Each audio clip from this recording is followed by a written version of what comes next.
In this video, we are going to learn how to remove Character AI application from your device.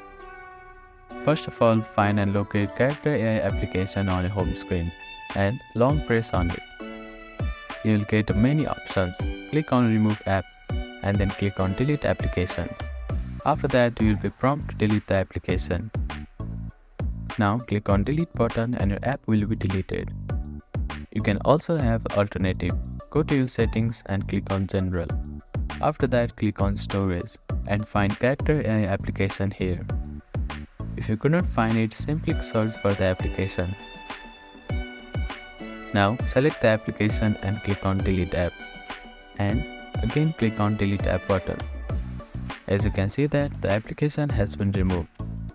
So that is how you can remove Character AI application from your device. Thank you for watching this video. Please do not forget to like, share and subscribe to our channel and comment down if you have any queries.